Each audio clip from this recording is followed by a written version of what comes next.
ಎಲ್ಲರಿಗೂ ನಮಸ್ಕಾರ. ಮಿನುಗುತಾರೆ ಕಲ್ಪನಾ ಅವರು 90ರ ದಶಕದ ಅತ್ಯಂತ ಜನಪ್ರಿಯ ನಟಿಯರಲ್ಲಿ ಒಬ್ಬರು. ಇವರು ಪ್ರಧಾನವಾಗಿ ಕನ್ನಡ ಚಲನಚಿತ್ರಗಳಲ್ಲಿ ಕೆಲಸ ಮಾಡಿದರು. ಮಿನುಗುತಾರೆ ಎಂದು ಪ್ರೀತಿಯಿಂದ ಉಲ್ಲೇಖಿಸಲ್ಪಡುವ ಈ ನಟಿ 1963ರಲ್ಲಿ ಬಿಡುಗಡೆಯಾದ ಸಾಕು ಮಗಳು ಚಿತ್ರದ ಮೂಲಕ ಪಾದಾರ್ಪಣೆ ಮಾಡಿದರು. ಮಿನುಗುತಾರೆ ಕಲ್ಪನಾ ಅವ್ರ ಬಗ್ಗೆ ತಿಳ್ಕೊಳ್ಳೋಣ. ದಯವಿಟ್ಟು ನಮ್ಮ ಚಾನಲ್ಗೆ ಸಬ್ಸ್ಕ್ರೈಬ್ ಆಗಿ. ತನ್ನ ನಟನಾ ವೃತ್ತಿ ಜೀವನದುದ್ದಕ್ಕೂ ಕಲ್ಪನಾ ವಾಣಿಜ್ಯ ಹಿಟ್ ಮತ್ತು ವಿಮರ್ಶಾತ್ಮಕವಾಗಿ ಮೆಚ್ಚುಗೆ ಪಡೆದ ಚಲನಚಿತ್ರಗಳ ಸರಣಿಯಲ್ಲಿ ಕಾಣಿಸಿಕೊಂಡರು. ಅವರು ಕೆಲವು ತಮಿಳು, ತುಳು ಮತ್ತು ತೆಲುಗು ಚಿತ್ರಗಳ ಭಾಗವಾಗಿದ್ದಾರೆ. 1971ರಲ್ಲಿ ತೆರೆಕಂಡ ಶರಪಂಜರ ಚಿತ್ರದ ಮೂಲಕ ನಟಿ ಪ್ರವರ್ಧಮಾನಕ್ಕೆ ಬಂದರು. ಚಿತ್ರದಲ್ಲಿ ಅವರು ಕಾವೇರಿ ಪಾತ್ರವನ್ನು ನಿರ್ವಹಿಸಿದರು. ಅದು ಅವರಿಗೆ ಕರ್ನಾಟಕ ರಾಜ್ಯ ಚಲನಚಿತ್ರ ಪ್ರಶಸ್ತಿಯನ್ನು, ಅತ್ಯುತ್ತಮ ನಟಿ ಪ್ರಶಸ್ತಿಯನ್ನು ನೀಡಿತು. 1970ರ ದಶಕದಲ್ಲಿ ಹಿರಿಯ ಚಲನಚಿತ್ರ ನಿರ್ಮಾಪಕ ಪುಟ್ಟಣ್ಣ ಕಣಗಾಲ್ ಅವರೊಂದಿಗೆ ಅವರ ಸಹಯೋಗವು ಭಾರಿ ಪ್ರಶಂಸೆಯನ್ನು ಗಳಿಸಿತು. ನಂತರ ಈ ಜೋಡಿಯು ಅನೇಕ ವಾಣಿಜ್ಯಿಕವಾಗಿ ಮತ್ತು ವಿಮರ್ಶಾತ್ಮಕವಾಗಿ ಯಶಸ್ವಿ ಚಲನಚಿತ್ರಗಳಲ್ಲಿ ಒಟ್ಟಿಗೆ ಕೆಲಸ ಮಾಡಿದರು. ಆಕೆಯ ಕೆಲವು ಗಮನಾರ್ಹ ಚಲನಚಿತ್ರಗಳು ಅಲ್ಲಿ ಅವರು ವಿರೋಧಾತ್ಮಕ ಪಾತ್ರಗಳನ್ನು ಚಿತ್ರಿಸಿದ್ದಾರೆ ಸಾಕಷ್ಟು ಗಮನ ಸೆಳೆದರು. ಇದರಲ್ಲಿ ಕವಲೆರಡು ಕುಲವೊಂದು ಮತ್ತು ಬಾಳನಾಗಮ್ಮ ಇದ್ದರು. ಈ ನಟಿ ಕೆಲವು ತಮಿಳು ಮತ್ತು ಮಲಯಾಳಂ ಚಿತ್ರಗಳಲ್ಲಿ ನಟಿಸಿದ್ದರು. 1967ರಲ್ಲಿ ಪುಟ್ಟಣ್ಣ ಕಣಗಾಲ್ ನಿರ್ದೇಶಿಸಿದ ಬೆಳ್ಳಿ ಮೋಡ ಚಲನಚಿತ್ರವು ಅವರನ್ನು ಬೆಳಕಿಗೆ ತಂದಿತು. ಶರಪಂಜರ, ಗೆಜ್ಜೆ ಪೂಜೆ, ಬೆಳ್ಳಿ ಮೋಡ, ಎರಡು ಕನಸು, ಕಪ್ಪು ಬಿಡುಪು, ಬಯಲು ದಾರಿ, ಗಂಧದ ಗುಡಿ ಮತ್ತು ಬಂಗಾರದ ಹೂವು ಮುಂತಾದ ಚಲನಚಿತ್ರಗಳೊಂದಿಗೆ 1960 ಮತ್ತು 1970ರ ದಶಕದ ಉತ್ತರಾರ್ಧದಲ್ಲಿ ಅವರು ಕನ್ನಡ ಚಿತ್ರರಂಗವನ್ನು ಆಳಿದರು. ರಾಜ್ಕುಮಾರ್, ಗಂಗಾಧರ್ ಮತ್ತು ಉದಯ ಕುಮಾರ್ ಅವರಂತಹ ಜನಪ್ರಿಯ ನಟರೊಂದಿಗೆ ತೆರೆಯ ಜಾಗವನ್ನು ಹಂಚಿಕೊಳ್ಳುವುದರಿಂದ ಹಿಡಿದು ಸಂಗೀತ ತಾರೆಯರಾದ ಪಿ. ಸುಶೀಲಾ ಮತ್ತು ಎಸ್. ಜಾನಕಿಯವರೊಂದಿಗೆ ಕೆಲಸ ಮಾಡಿದ್ದಾರೆ. ಆಕೆಯ ಕೆಲವು ತಮಿಳು ಚಲನಚಿತ್ರಗಳಲ್ಲಿ ಮದ್ರಾಸ್ ಟು ಪಾಂಡಿಚೇರಿ ಮತ್ತು ಸಾಧು ಮಿರಾಂಡಾಲ್ ಸೇರಿವೆ. ಚಿತ್ರಗಳು ನಂತರ ಹಿಂದಿಯಲ್ಲಿ ಬಿಡುಗಡೆಯಾದವು. ಬೆಳ್ಳಿ ಮೋಡ, ಹಣ್ಣೆಲೆ ಚಿಗುರಿದಾಗ ಮತ್ತು ಶರಪಂಜರಕ್ಕಾಗಿ ನಟಿ 3 ಬಾರಿ ಕರ್ನಾಟಕ ರಾಜ್ಯ ಅತ್ಯುತ್ತಮ ನಟಿ ಪ್ರಶಸ್ತಿಯನ್ನು ಪಡೆದರು.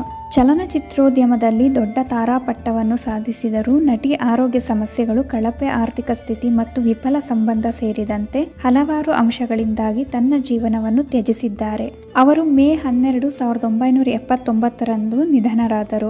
ಆಕೆಯ ಮರಣೋತ್ತರ ಪರೀಕ್ಷೆಯ ವರದಿಯು ಅವರು 56 ನಿದ್ರೆ ಮಾತ್ರೆಗಳನ್ನು ಸೇವಿಸಿದ್ದಾರೆ ಎಂದು ಬಹಿರಂಗಪಡಿಸಿತು. ಅವರು ತಮ್ಮ ನಿಧನದ ಮೊದಲು ಕಳೆದ ಕೆಲವು ದಿನಗಳನ್ನು ಕರ್ನಾಟಕದ ಬೆಳಗಾವಿಯ ಸಂಕೇಶ್ವರ ಬಳಿಯ ಗೋಟೂರಿನಲ್ಲಿರುವ ತಪಾಸಣೆ ಬಂಗಲೆಯಲ್ಲಿ ಕಳೆದರು.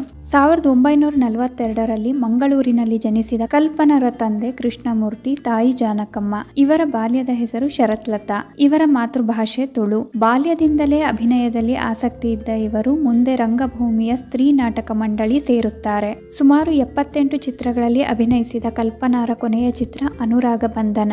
ಇವರು ತಮ್ಮ ಪ್ರಬುದ್ಧ ಅಭಿನಯ, ಚುರುಕು ಮಾತು ಮತ್ತು ಅಸಂಪ್ರದಾಯಬದ್ಧ ಜೀವನ ಶೈಲಿಯಿಂದ ಪ್ರಸಿದ್ಧರಾಗಿದ್ದರು. ಪುಟ್ಟಣ್ಣ ಕಣಗಾಲ್ ತಂಡದಿಂದ ಹೊರಬಂದ ಕಲ್ಪನಾಗೆ ನಟಿಸಲು ಚಿತ್ರಗಳು ಸಿಕ್ಕರೂ ತೂಕದ ಪಾತ್ರಗಳು ಸಿಗಲಿಲ್ಲ. ಬರುಬರುತ್ತಾ ಚಿತ್ರಗಳು ಕಡಿಮೆಯಾಗುತ್ತಾ ಬಂದ ಹಾಗೆ ತಮ್ಮ ಹಣಕಾಸಿನ ಹೊರೆಯನ್ನು ಕಡಿಮೆ ಮಾಡಲು ಮತ್ತೆ ರಂಗಭೂಮಿಯತ್ತ ಮುಖ ಮಾಡಿದರು. ಉತ್ತರ ಕರ್ನಾಟಕದ ಪ್ರಸಿದ್ಧ ನಾಟಕಕಾರ ಗುಡಿಗೇರಿ ಬಸವರಾಜುರವರ ತಂಡ ಸೇರಿದ ಕಲ್ಪನಾ ನಾಟಕಗಳಲ್ಲಿ ಅಭಿನಯಿಸತೊಡಗಿದರು. ಇಸುಬು ಚರ್ಮರೋಗ ಸಮಸ್ಯೆಯಿಂದ ಬಳಲುತ್ತಿದ್ದ ಕಲ್ಪನಾ ಮಾನಸಿಕವಾಗಿ ತುಂಬಾ ಕುಗ್ಗಿ ಹೋಗಿದ್ದರು. ಖಿನ್ನತೆಯಿಂದ ನಿದ್ದೆ ಬಾರದಿದ್ದಾಗ ದಿನಾಲೂ ನಿದ್ದೆ ಮಾತ್ರೆಯನ್ನು ಬಳಸುತ್ತಿದ್ದರು. ಸಂಕೇಶ್ವರದಲ್ಲಿ ಕುಮಾರರಾಮ ನಾಟಕವಾಡುವಾಗ ಗುಡಗೇರಿ ಬಸವರಾಜ್ ಕುಮಾರರಾಮ ಪಾತ್ರ ಮಾಡುತ್ತಿದ್ದರೆ ಕಲ್ಪನಾ ಮಲತಾಯಿ ಪಾತ್ರ ಮಾಡುತ್ತಿದ್ದರು. ನಾಟಕದಲ್ಲಿ ಕುಮಾರರಾಮ ಹಸಿವಾಗಿದೆ ಎಂದಾಗ ಕಲ್ಪನಾ ರೊಟ್ಟಿ ತಿನ್ನು ಎಂದು ಹೇಳುವ ಬದಲು ಹುಲ್ಲು ತಿನ್ನು ಎಂದು ಹೇಳಿದಾಗ ಜನರು ಬಿದ್ದು ಬಿದ್ದು ನಗುತ್ತಾರೆ. ಇದರಿಂದ ಅವಮಾನಿತರಾದ ಬಸವರಾಜ್ ನಾಟಕವನ್ನು ಅರ್ಧಕ್ಕೆ ನಿಲ್ಲಿಸಿ ಪರದೆ ಹಿಂದೆ ಹೋಗಿ ಕಲ್ಪನಾ ಕೆನ್ನೆಗೆ ಹೊಡೆಯುತ್ತಾರೆ. ಅವಮಾನಿತರಾದ ಕಲ್ಪನಾ ನೇರವಾಗಿ ಗೋಟೂರು ಪ್ರವಾಸಧಾಮಕ್ಕೆ ಹೋಗಿ 56 ನಿದ್ದೆ ಮಾತ್ರೆ ನುಂಗಿ ಆತ್ಮಹತ್ಯೆಗೆ ಶರಣಾಗುತ್ತಾರೆ. ಮಿನುಗುತಾರೆ ಕಲ್ಪನಾರವರ ಪ್ರಸಿದ್ಧ ಚಲನಚಿತ್ರಗಳು ಬೆಳ್ಳಿ ಮೋಡ, ಗೆಜ್ಜೆ ಪೂಜೆ, ಶರಪಂಜರ, ಸರ್ವಮಂಗಳ, ನಾಂದಿ, ಬಯಲು ದಾರಿ, ಹಣ್ಣೆಲೆ ಚಿಗುರಿದಾಗ, ಗಂಧದ ಗುಡಿ, ಎರಡು ಕನಸು ಇನ್ನು ಮುಂತಾದವುಗಳು. ಅವರು ತನ್ನ ಕಾಲದ ಉಡುಪುಗಳನ್ನು ಚೆನ್ನಾಗಿ ಧರಿಸುವ ತಾರೆಗಳಲ್ಲಿ ಒಬ್ಬರು. ಇಲ್ಲಿಯವರೆಗೆ ಅನೇಕ ನಾಯಕಿಯರು ಅವರ ಸೊಬಗು ಮತ್ತು ಅತ್ಯಾಧುನಿಕ ಅಭಿರುಚಿಗೆ ಹೊಂದಿಕೆಯಾಗುವುದಿಲ್ಲ. Mega sleeve blouse, frill sleeve ಬ್ಲೌಸ್ಗಳ ಜನಪ್ರಿಯತೆ ಕರ್ನಾಟಕದಲ್ಲಿ ಇವರಿಗೆ ಕಾರಣವಾಗಿದೆ. ಆಕೆಯ ಸಹಿ ಸಂಯೋಜನೆಗಳಲ್ಲಿ ಮತ್ತು ಅವರ ಎಡಗೈಯಲ್ಲಿ ದೊಡ್ಡ ಉಂಗುರ, ಬ್ರೋಕೆಡ್ ರೇಷ್ಮೆ ಸೀರೆಗಳು ಮತ್ತು ಮೇಲಿನ ಗಂಟು, ಚಿಫಾನ್ ಸೀರೆಗಳು ಮತ್ತು ಉದ್ದನೆಯ ನೆಕ್ಲೆಸ್ಗಳು ಸೇರಿವೆ.